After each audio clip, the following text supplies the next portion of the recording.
of resources and things, and I will send out the recording and a bunch of resources after we're done. So.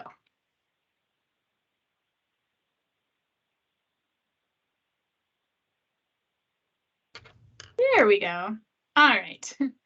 So welcome. If you could, in the chat, type your name as you might want it on a certificate, say, the program that you're representing, and maybe your position. Are you an administrator? Are you a cook? Are you a classroom teacher? Something like that, just so we can get a sense of who's here. And I think I will let Tori is my co-worker who's also on this call. She's often presenting with me, and she'll be popping in with a few thoughts here and there, but she'll also be monitoring the chat. And then we're going to be talking about movement and learning and nature today, which are all some of my favorite things. And I was wondering if anyone could share their earliest memory of movement or their movement role model. And here is a picture of a baby exploring a little bit with movement. And if any of you can think that far back, applause to you. But most of us probably can't think that far back. But if you have like a movement memory or a memory movement role model, and since you're all typing in your names and such, I will start with my movement role models were my parents. My mom and dad were both really into running and marathons and triathlons when I was little, and I didn't care at all. I didn't want to do any of that. I wanted no part in that. That looked hot and sweaty and difficult.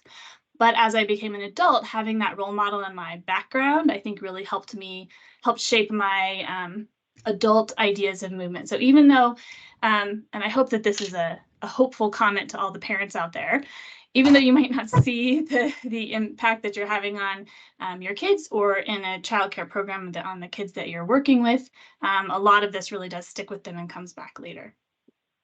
So does anyone have a movement memory or a movement role model they'd like to share? You can either unmute and just tell us, or you can put it in chat.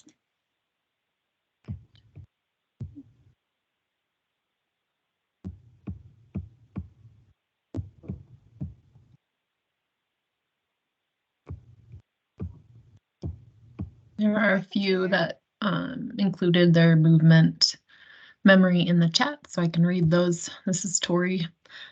So a few people, let's see, Susan from Heart and Hands Montessori said that she would follow her older brother and help with her baby sister. And Judy said riding tricycle, playing outside with neighborhood kids. Yeah, those are really key, right? Those sibling relationships, maybe cousins and kids in the neighborhood or at school. Lots of influence going on all the time.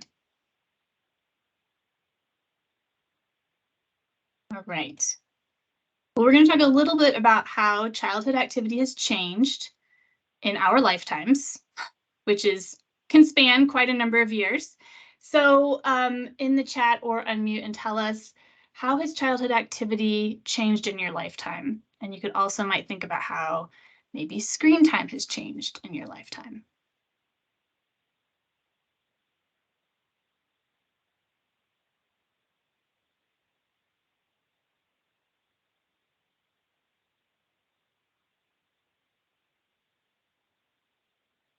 I see children don't seem to roam freely like we did. Yeah, I think that's a big difference that a lot of people note from their childhoods today. And there's a lot of different reasons for that. And we'll talk about it for a little bit as we go on.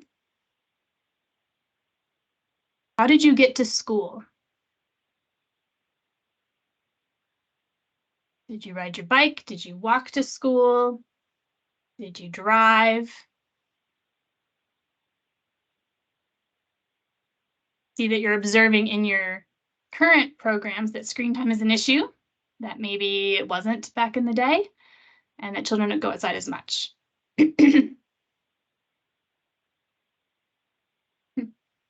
My parents would never drive us. Is that even when it was like snowing and raining, you were miserable?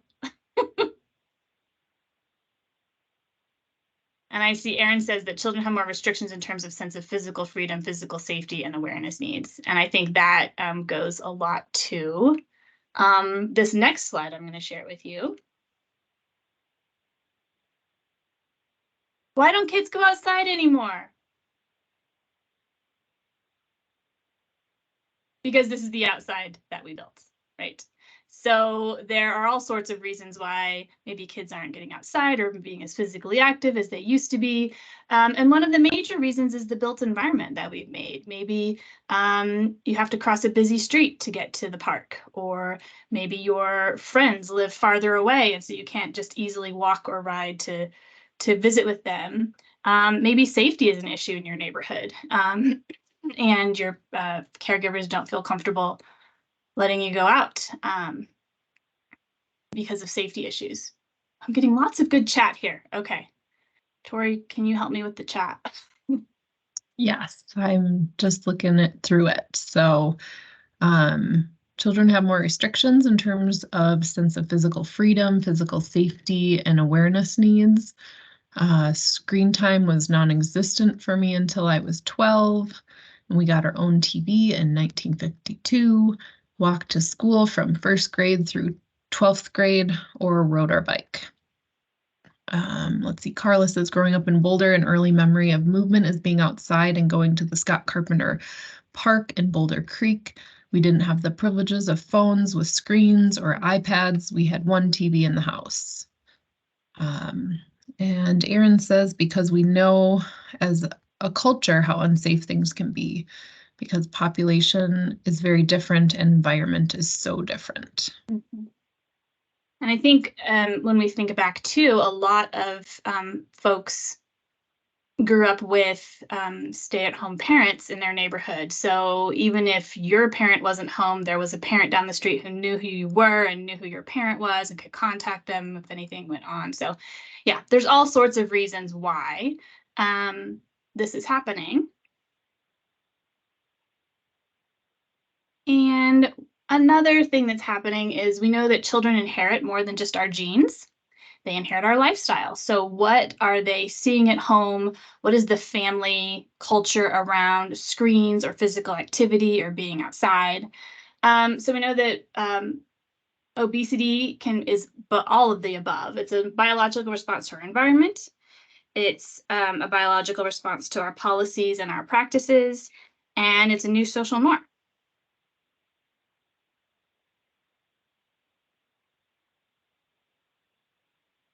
That's what I want you to see.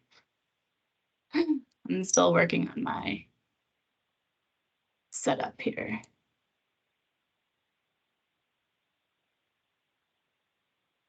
It's hard because I want to see all of you and what I'm presenting at the same time. So stop. All right.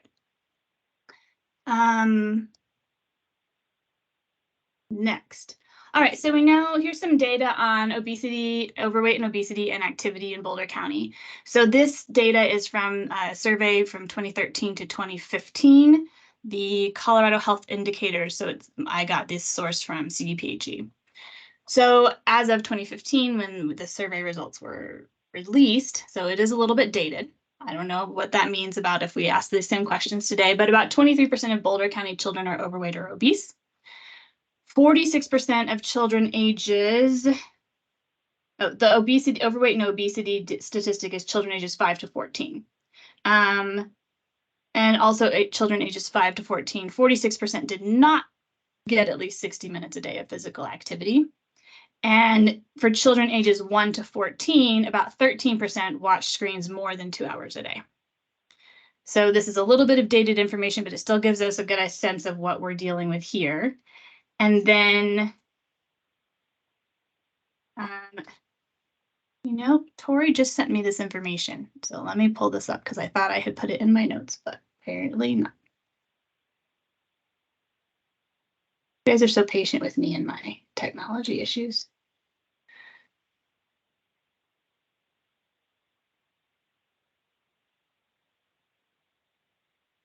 All right, here's what I want you to hear, because we have heard forever and ever that Colorado, and particularly Boulder County, is healthier than other parts of the country or other parts of the state.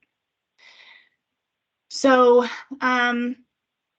as of 2007, so this is 2007 National Survey of Children's Health, with a ranking of 23rd in the nation, Colorado's childhood obesity rate is rising at the second fastest rate of increase in the nation. So although the 23rd is right in the middle, right? But our idea that we have a healthier population than others, our rate of increase in overweight and obesity is pretty rapid. And then between 2003 and 2007, Colorado's childhood obesity national ranking dropped from third leanest, that's an interesting terminology, to 23rd leanest. So we are sliding down the scale in comparison to other states. Any questions? If you have any questions about any of this too, please unmute or hop into the chat. Oh, thank you. Could you please clarify that was that the 23% on the last screen, that was from, all that statistics was from 2007, but you mentioned that we slid down from no longer being the fastest or second fastest increase in rate of child obesity rate at a later date compared to other states, and that was 2003 to 2005?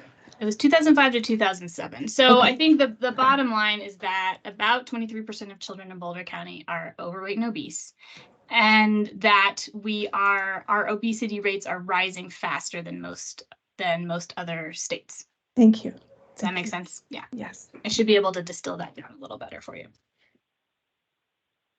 Any other questions? All right, so why do we care about early childhood obesity? So children who have obesity are more likely to become adults with obesity. And we know that adult obesity is associated with increased risk of several serious health conditions, including heart disease, type 2 diabetes, and cancer. If children have obesity, their obesity and disease risk factors in adulthood are likely to be even more severe than if they're not obese in childhood. But even when children have obesity in childhood, they're more likely to suffer from a lot of these issues that you see on the screen. So high blood pressure and high cholesterol, increased risk of impaired glucose tolerance, insulin resistance, everything related to type 2 diabetes. Breathing problems such as asthma and sleep apnea can start or become worse. Joint problems and musculoskeletal discomfort. Issues with liver disease, gallstones, heartburn. Obesity in childhood is also related to psychological problems such as anxiety and depression, lower self-esteem, social problems such as bullying and stigma, and all sorts of future health risks. So this is why we care. This is why we talk about it. This is why Tori and I have our jobs.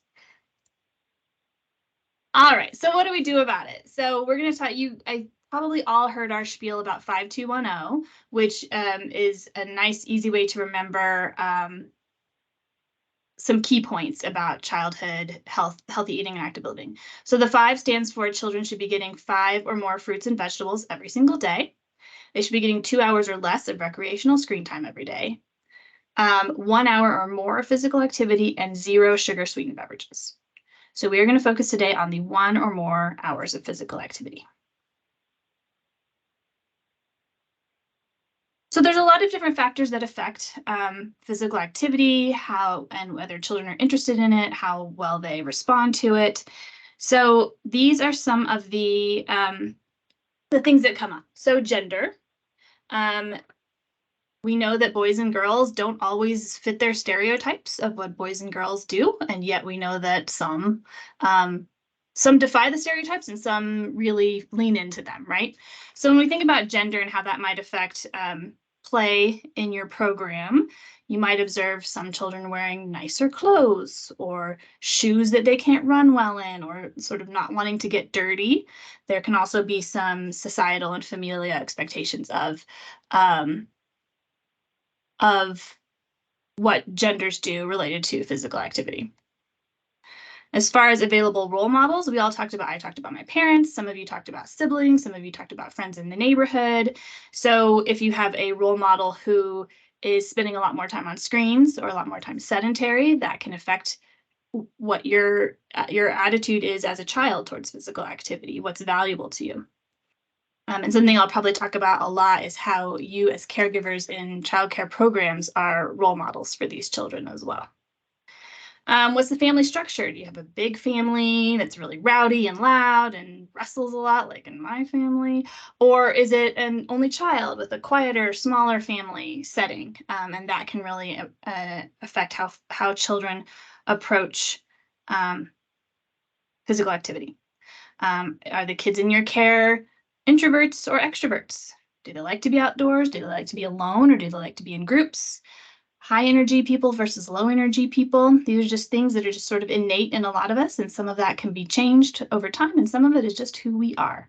So just being aware, I think what I'm talking about here is just being aware of the children in your care, what their individual situations are, and how that might affect their approach to physical activity.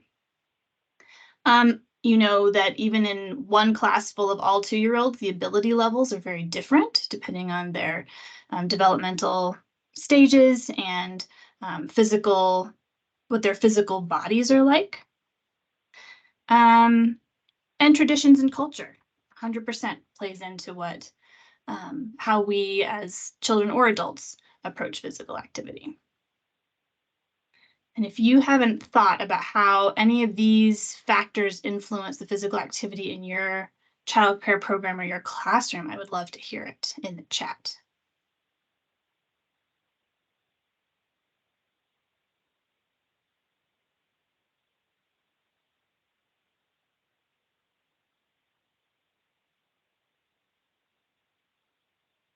All right, while I'm talking about this, be thinking about what do you notice about the children in your care after they've participated in physical activity? Okay, so that's the thing to keep in the back of your mind, your thing to chat in. What do you notice about the behavior of children in your care after they've participated in physical activity? So, why do we love physical activity here at Boulder County Public Health? Well, in addition to helping reduce overweight and obesity in children, which is what we talked about quite a bit a few minutes ago, physical activity also enhances early brain development, promotes coordination and balance, improves sleep, which I think, as someone who parented small children, that is like one of my favorite things about physical activity, that they go to sleep.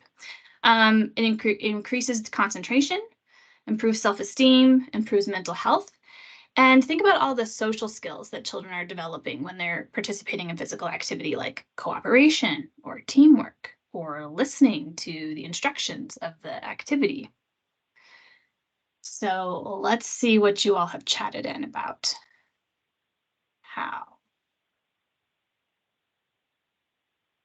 They're in better moods, Carla. Absolutely. I'm in a better mood after I've had physical activity. Children are better able to focus and attend to the next academic activity. That is so key, right? If you have a bunch of squirrely little kids running around and can't sit still, take them out for a little run or some sort of activity, get them up and down, jumping, something to get them focused. And then Erin says they're calm, relaxed, improved focus. Absolutely. Thank you for that.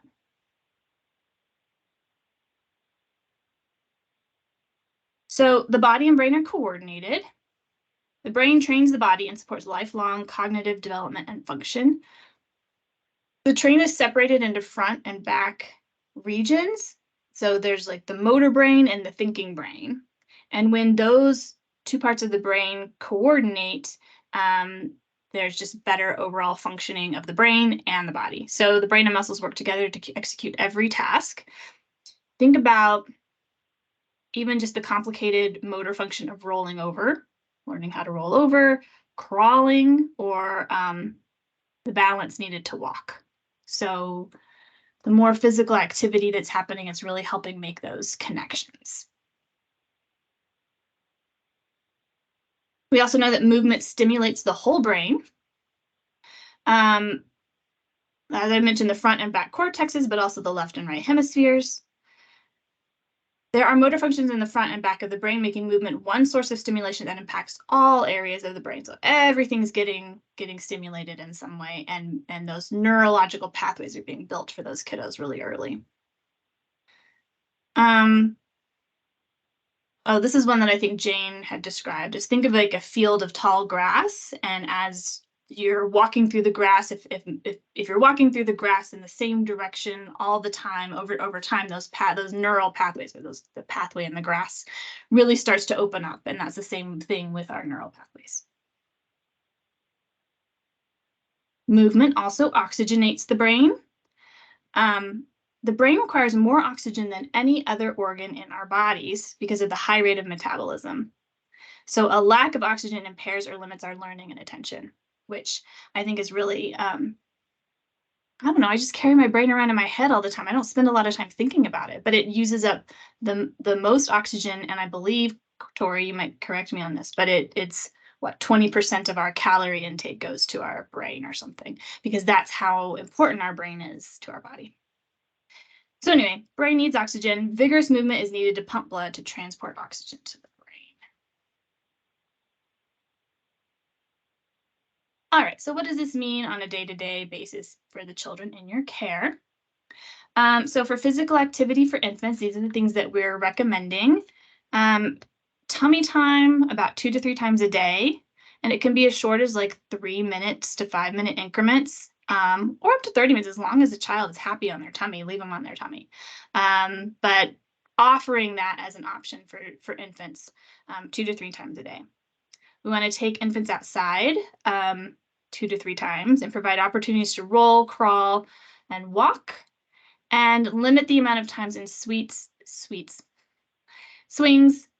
and saucers. Anything that will impair their freedom of movement is really, we don't want to use those more than maybe 10 or 15 minutes at a time, once or twice a day, because we want to give infants the opportunity to use all of those muscles and develop those neurological connections in the brain.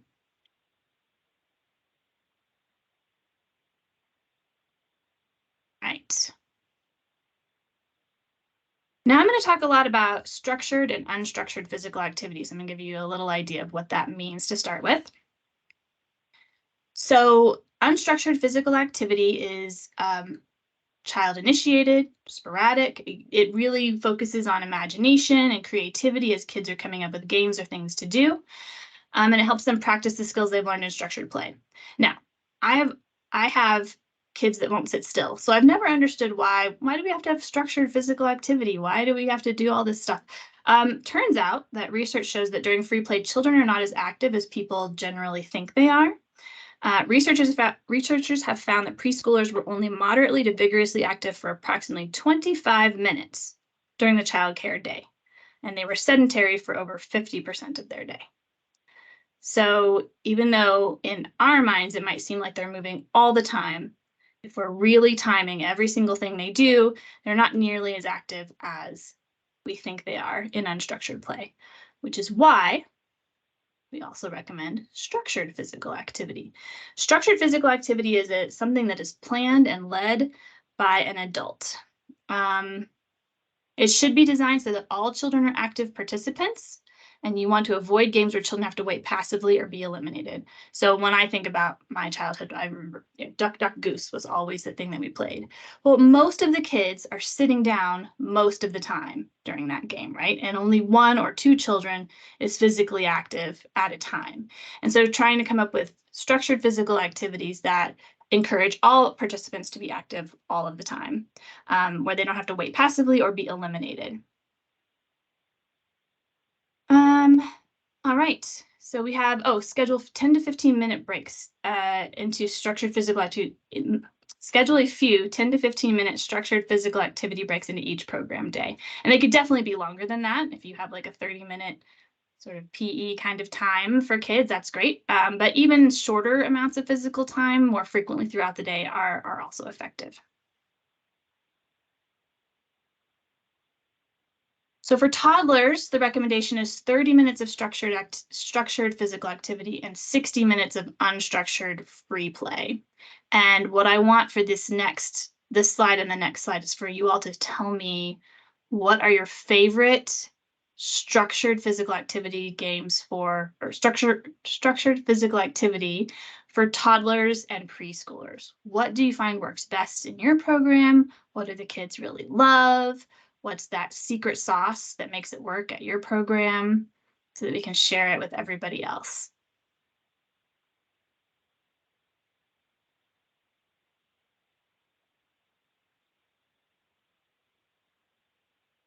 or any favorite resources you have. This is the website I go to get all my ideas about structured physical activity.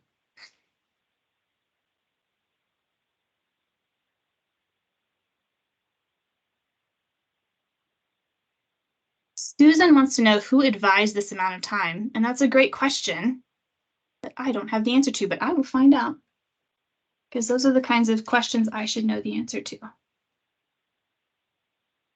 My guess it's like the American Academy of Pediatrics, something like that. Tori, if you happen to know, you can jump in, but I will look it up later for sure. And then Susan also uses the parachute in a lot of different ways. Sounds like the kids really like that one. Lisa likes to use dancing, moving like animals, movement games like Duck, Duck, Goose. I actually saw at the library the other day, you know, the Going on a Bear Hunt, that board book that is fantastic and everyone loves. There's actually a Going on a Bear Hunt guidebook for teachers about, or parents, about how to take that story and make it even more active outdoors, which I thought was really interesting. Okay, follow the leader, acting out different moves such as a lion or a monkey. Copy the teacher. Everybody likes to act like an animal, right? Yeah, and even my older kids, they were at a camp this summer where they were going on a hike, and to keep them engaged, each kid got a chance to be a leader, and they would do some action, right? And then all the kids behind them would do it. And then when my kids got home, they started doing it themselves. So I think that's a fun one. All right, so the structured physical activity that we don't know where the data came from, but we'll find out for toddlers, and then physical activity for preschoolers. So this one is the same for unstructured time, but it's increased for structured time. So 60 minutes structured, 60 minutes unstructured.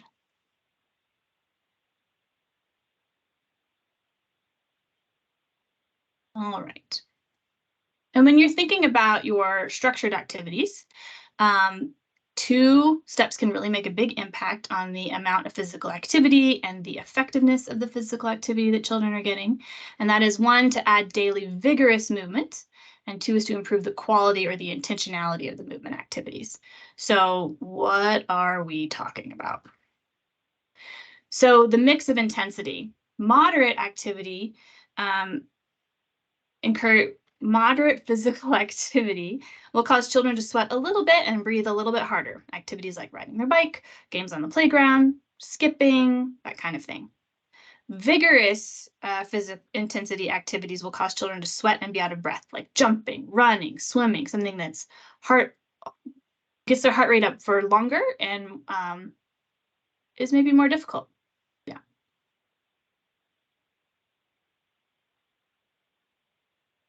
And thinking about back to the personalities of children, what's really important in these situations is to really help those more hesitant kids to jump in when they're ready. Because a lot of your more, the kids who are less ready to jump into the game are going to get less physical activity. So whatever you can do to encourage kiddos, and just again, be aware of the kids that are not, you know, loving the game and want to do something else. Like, how do you keep kids engaged? And I think you all are probably the experts on that as far as keeping kiddos engaged in all sorts of things. You can also incorporate movement into all the activities you're already doing, like art, music, math, and literacy. So for art, you can ask children to show pictures that they have created to the class and act out the picture. For music, you can use different movements for different types of music. For math, you can have children use their bodies to demonstrate concepts like high or low or big or little or wide or narrow, and you can count everything. I wonder if you could get the kids to go out and count all the leaves on your playground. That would take a long time. And then language arts, so acting out stories, poems, words. So being really creative about how to incorporate physical activity into all the things you're already doing. All right, I see that. Let's see. Jane has added a link in the chat about the physical activity recommendation. She says there are several organizations that have recommended this amount of movement. And she sent us one from CDPH this one, and then CDBG also has adopted this recommendation. And Susan says it seems like a lot of structure time for toddlers. And it might feel like that. I think especially if you say, I'm going to do a full, what did I say, 30 minutes?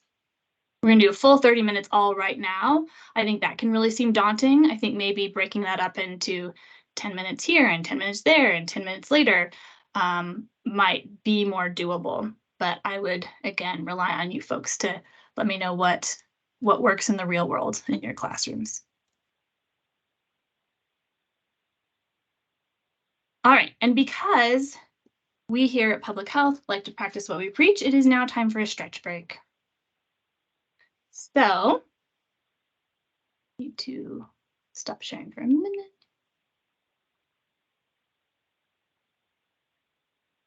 All right. So, I want everyone to get up and move for 2 minutes. Down for a while, and you know you need to give your body what to do. Here is a really easy way to get your whole body moving and feeling much better. All you're going to need is 2 minutes. You can do 2 minutes. We're going to start with your feet. Bring one heel up, then bring the other heel up. Massage through your feet here. You can go right up onto your toes. You've got shoes on if that feels good. 8 more of those. Really feel your feet pressing into the floor. Nice way to start loosening up your lower body. Speaking of lower body, pushing one heel out, then the other heel out to stretch out the back of your hamstrings there. Work your toes back towards you. 4 more of those. Nice way to loosen up your hip flexors as well. Now, careful you're not going to hit anything behind you. You're going to kick up to the back there. The heel goes up, and that means your knees get moving. And it's getting a nice active stretch out the front of your legs there. Oh, we go a little bit faster too if you want to. And 1. Great. Your spine. Let's reach up one arm. And then reach up the other arm there. Oh, your lower back. You should love it when you extend out the side of your body. 2 more of those. And 1 more. Great. We're going to do a little look to the back here. Nice posture check-in. Also, really good way to keep your spine flexible. Ease on into this twist. 2 more. Now we've done our spine. Let's move up to our shoulders. Roll them on forward. And roll them on back. Oh, yes. Squeeze the shoulder blades towards each other. Great. Looking to one side to stretch your neck. Really simple stretch. Other side. Looking away from your screen. 1 more each side there. Turning it there. Let's finish with a big reach up to the ceiling like you're trying to touch it. You can bring your heels up if you want as you breathe in. And then breathe out, and you can give everything a nice shake on out. You're ready to sit back down and get into whatever it is you are doing. Hope you've enjoyed that 2-minute move.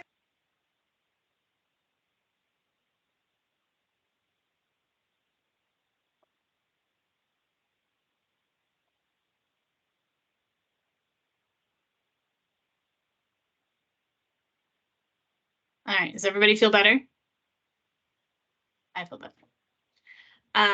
It's actually a great little YouTube channel where she has all these like things like that are like 2 minutes, 3 minutes long. So I do them during staff meetings. Tori loves it. All right, what's next? All right, so we talked about physical activity, the benefits of physical activity, what the recommendations are. And now we're going to talk a little bit about how to connect all that physical activity that you're doing to nature. So just a few basic facts about kids in nature, and this is nationwide. Children are spending half as much time outdoors as they did about 20 years ago.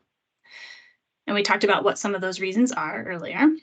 Children who play outside are more physically active, more creative in their play, less aggressive, and show better concentration. So kind of all of the benefits we just talked about around physical activity are also associated with being outside.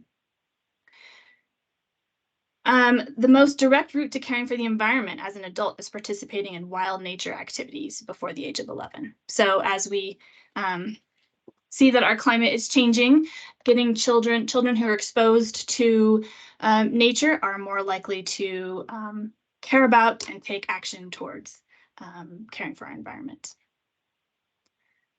All right. And you wanted some data. Here's some data for you. All of these teeny tiny little numbers are associated with a research paper. So if you want to know the dirty details, I will find out for you. So we know that nature can improve health and well-being.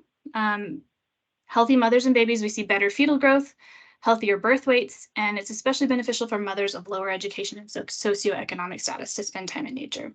We also see that we have improved eyesight and vitamin D levels for people who spend more time outdoors. Kids are more active outdoors than they are indoors, and there's a lot of reasons for that. Specifically, there's a bigger space, you have different types of play equipment, and then just a natural playscape of trees and shrubbery is often an incentive for kids to be more active outside. So being outside supports gross motor skills. It may boost the immune system. It encourages healthy eating, especially if you're incorporating gardening into your outdoor time, and reduces stress.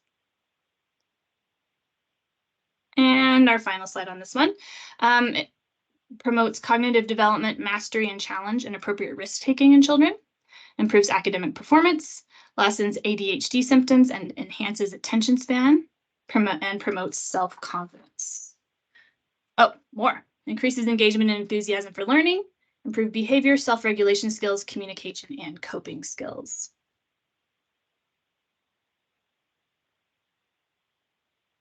All right, what's the caregiver role in all of this? And this is both, again, for physical activity and for being in nature. So children look to adults to understand appropriate behavior.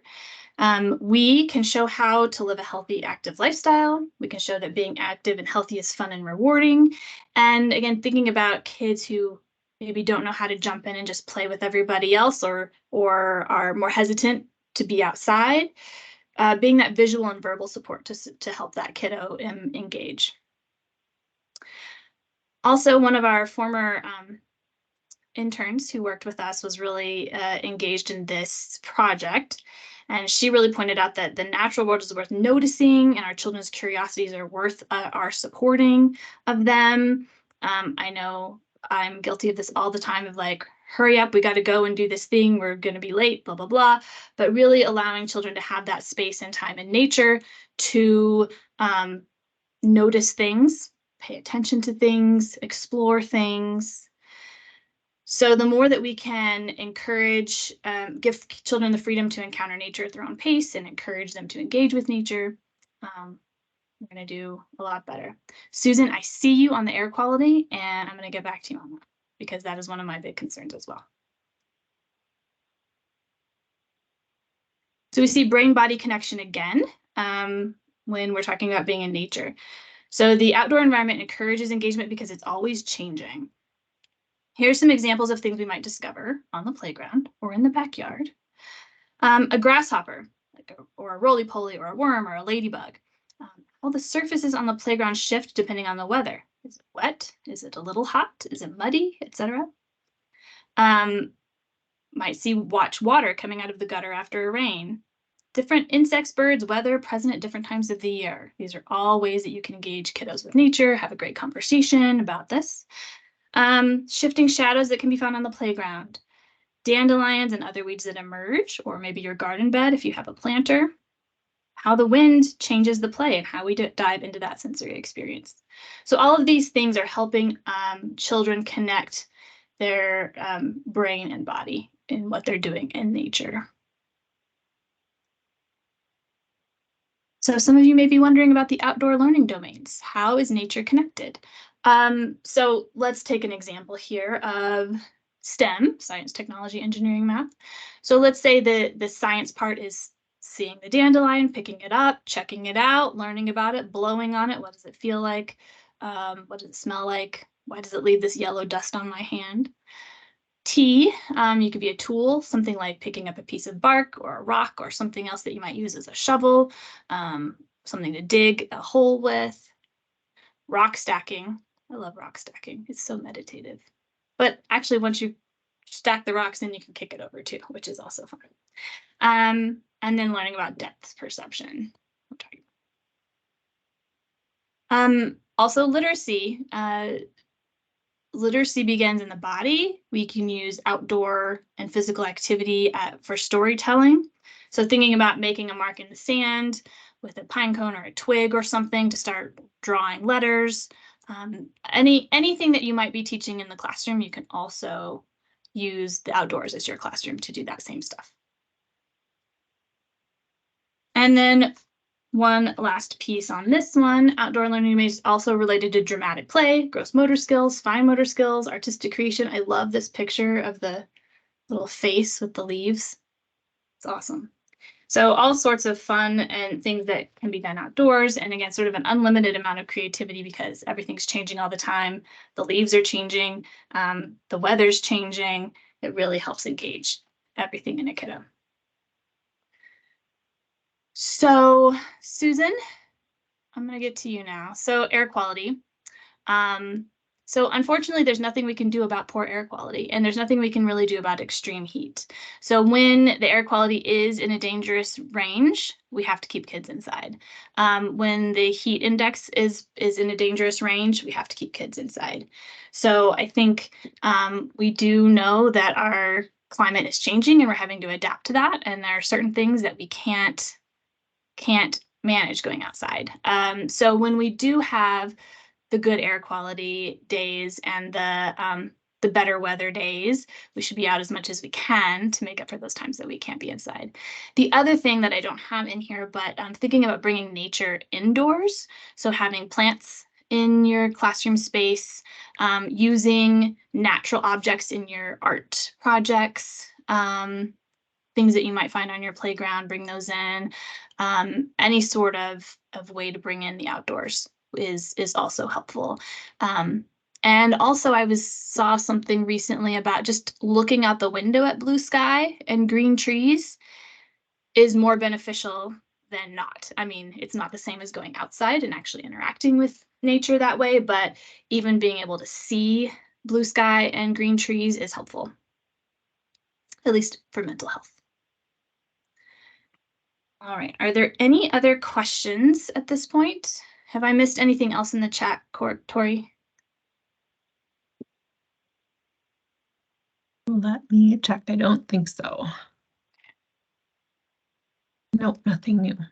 I did link the state heal toolkit that we've sent out to you all, or most of you have probably received a link to the statewide heal toolkit, which was we were part of a work group to create that with some other local public health counties, and it was also sent out to childcare programs to read through and give us feedback. And so now is out there. And so I just mentioned that pages 16 to 24 have info on physical activity, and there's page 24 is all references with lots of links to, again, like some of the data to support the amount of minutes of activity for different age groups. Thank you, Tori. This is a really fantastic toolkit that we've been able to use recently, and it has all kinds, not just like, here's what the recommendations are. Let me scroll to a place where you said it was 16. I wonder if I can jump to that. Yes, page 16 is movement. I don't know if I can jump to that. So sorry, don't mind my scrolling. Okay. So here it has, why is tummy time important? How do you meet this practice? Here's some download a resource with activities for infants with a variety of ideas. It includes language that you might include in a healthy eating, active living policy. It talks about what the licensing rule is. So it kind of has all the things you might wonder about in one spot. So that's the tummy time. Here's the confining equipment. So the things about like not spending too much time in seats and swings and saucers. Toddler physical activity. So yeah, here's sort of the recommendation, why it's important, how to meet this practice, including with some lesson plans and other types of resources that might be useful in your program, the sample language and the licensing rule. So, and Tori, you said there's links to, here's the references. So what is all this? Why are we using these numbers? Why, what's the research to back this up? So it has it all there. So this is really amazing. And this is the physical activity section, but they also have sections on nutrition and let's see, what does it say? All right. So nutrition quality, physical activity, caregiver interactions, policies, and other ways to support healthy eating and active living. So it sort of goes through all of the big things. And I will send all of this out to you so that you will have access to this. I'm going to go back to this now. May I ask just to double check, will the, some of the notes, in the last 5 minutes had a lot of really great perks that were endless, so not surprisingly and so inspiringly about outdoor in terms of the development for the brain-body connection and also, holistically speaking for the child. And I was wondering, would it be possible, there were, I think, 2 slides back to back. Would it be possible for those to be sent because I could not write them fast enough and Yeah, I really wanted to absolutely. capture all of that? Thank you Yeah. so much. No problem. We'll send the recording, we'll send the slides, and then also I have several links to different organizations, resources out in the world that I've found useful. There's a lot of information out there, so my goal is really to kind of curate it for you to get it down to what I think is the best stuff and maybe the most useful for you. But a couple of organizations that I'll mention, because that's where I'm getting a lot of my information from, is the Children in Nature Network, which was actually founded by Richard Louv, who's the author of The Last Child in the Woods book and other books. But that website has all sorts of great resources and ideas. And then also ECHO, which is Early Childhood Health Outdoors, is a part of the National Wildlife Federation, but they have a local Denver office, and they actually provide support for improving your playground to make it more nature-based. So those are the 2 big ones I'll definitely share, but I'll have so many links, you won't know what to do with yourself. Thank you so much. I appreciate You're welcome. it.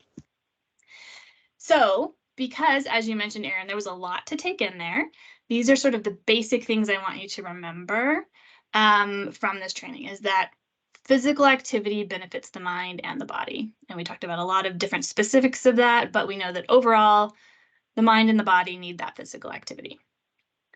And then I make all these notes and then I just talk instead of reading them.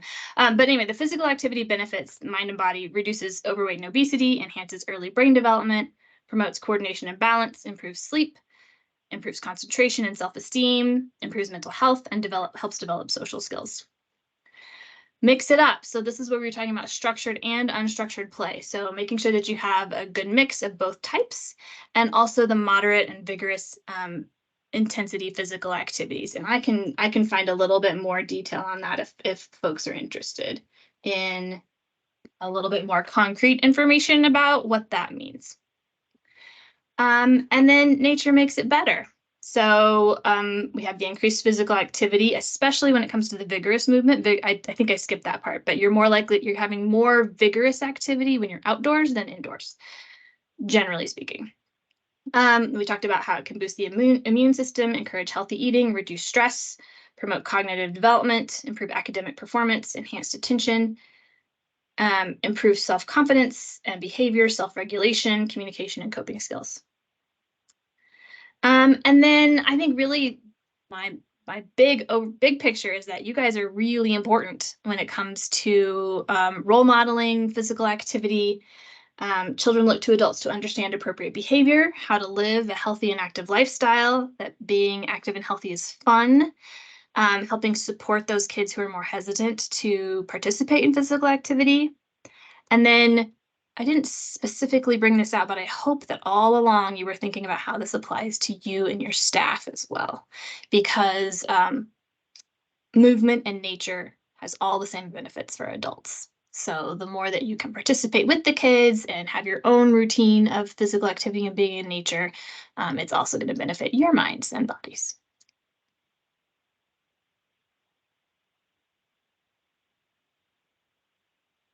I remember there was some kind of study, this was about 15 years ago, and they literally tried to quantify just how much of an overall general holistic health improvement is experienced when you experience nature on a regular basis, like say every day for a certain amount of time. And it was quantified as being 800% improved of your That's general amazing. overall health. And I know that, it's debatable how they determine that, but I just thought that was a wonderful, like, resonant validation of Yeah. what we all know. It definitely can't hurt, right? Yes, and you're most likely going to see some real benefits. So I want to say thank you, everybody, for coming and spending an hour with me. As I mentioned, I'll be sending out an email hopefully before the end of the week. It's kind of a busy week here, but I will try to get it out to you before the end of the week with all sorts of resources for follow-up. I wanted you to know that Tori and I are here for any sort of consultation, or if you have any specific questions about what's happening at your school, that's what we're here for. And if you're ever interested in having us come and do an in-person training or virtual training for your staff, we'd be happy to do that as well. That's at no cost to you. And yeah, I'll also be sending everyone a certificate for your sort of continuing education credits for attending this training. So thank you so much. I have one last thing for you, and then I can stick around for a few minutes if anyone wants to chat.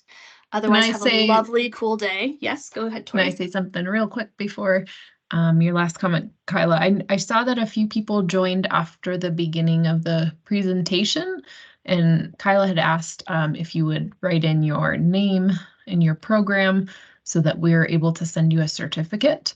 And so there's definitely a handful of people who haven't done that yet, and we would love to get you a certificate if that's something you want. So please put in your name and your first and last name in your school so that we can be sure to get you that certificate. Thank you, Tori.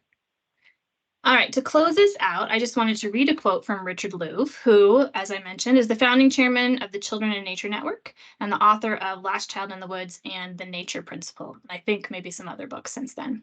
But he says, imagine a world in which all children grow up with a deep understanding of the life around them, where obesity is reduced through nature play, where antidepressants and pharmaceuticals are prescribed less and nature prescribed more, where every school has a natural play space, where children experience the joy of being in nature before they learn of its loss, where they can lie in the grass on a hillside for hours and watch clouds become the faces of the future, where every child and every adult has a human right to a connection to the natural world and shares the responsibility for caring for it. So I find that to be particularly inspiring, and I hope that you do too. And again, thank you so much. I will be here if you would like to stick around and talk, or otherwise have a wonderful day.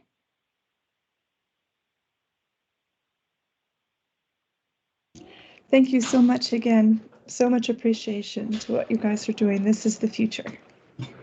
Thank you for coming, Erin. Thank you. Have a great one. Thank you. Take care.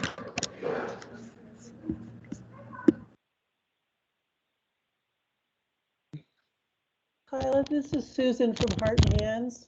Hey, Susan. Yeah, hi. I just got a message from Jane. I just wanted to ask a little bit more about the forest schools, which are very popular in Europe. And I understand they're not licensed here because they don't have